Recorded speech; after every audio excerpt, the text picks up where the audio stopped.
Banking क्षेत्रात प्रगती करायची असेल तर बँकेतील कर्मचारी अधिकाऱ्यांनी लालची प्रवृत्तीच्या लोकांपासून सावध राहून प्रामाणिकपणे काम करावे असे आवाहन पैठण येथील शिवाजी नागरी सहकारी बँकेचे चेअरमन रवींद्र काळे यांनी केले आहे।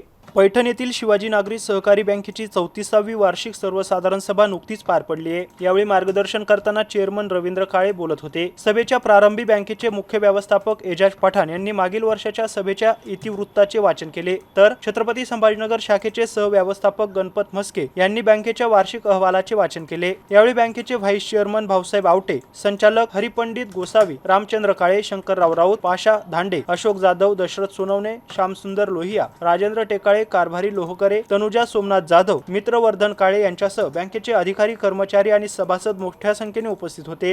या कार्यक्रमाचे सूत्रसंचालन बँकेचे व्यवस्थापक संतोष राऊत यांनी केले। शेवटी संचालक रामचंद्र काळे यांनी उपस्थितांचे आभार मानले। गौतम बनकर, एमसी न्यूज, पैठण, छत्रपती संभाजीनगर। काळामध्ये तर रजिस्टर राहायचे आणि त्याच्यानंतर बँकिंग म्हणजे हाताने लिहिल्या जायचे, परंतु आज असं झालं की बँकिंग ही सगळी ऑनलाईन झाली।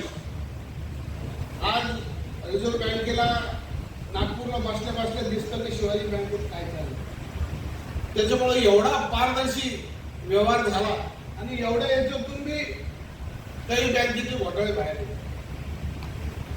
तर काही पतसंस्थेचे, काही मल्टी स्टेटचे, याच्यापासून आपण सावध राहिले, कारण आपल्या समाजामध्ये अनेक लोकांच्या वेगवेगळे प्रवृत्त्या असतात, वेगवेगळी जाती धर्माची आणि वेगवेगळ्या डोक्याची माणसं ती कुठेतरी चांगलं करायचं बघतात, कुणी वेगळ्या पद्धतीने। आणि अशा खूप मी चेअरमन असल्यामुळे मी सांगलं मला त्याचे अनुभव आले। अनेक लोक काहीतरी नवच फंडा घेऊन येतात, ते असं कर्ज द्या,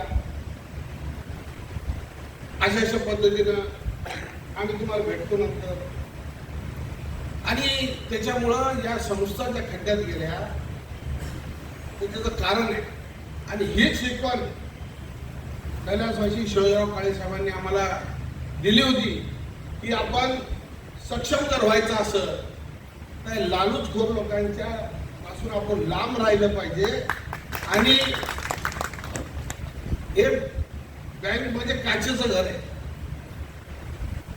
एक कधी दगड असं बसला ना, एखाद्याचा प्रॉब्लेम झाला तर सगळ्यात मोठा जेव्हा भावाचा काय प्रश्न आहे तर पैसा, आणि त्याला जर का पुढे धक्का लागला, त्याच्यावर कोणी शिरकट उडवण्याचं काम केलं तर या लोकांवर त्याचा परिणाम होतो की मग ना आपल्या लगेच त्या बँकेत होता। आता तुम्ही जालन्याची एक बँक आता परवा दिवशी त्या ठिकाणी आमच्या नांदेडची काही मंडळी होती तर त्यांनी तिथं माल ठेवला होता एअर हाऊसला, फार मोठा त्याचा जवळपास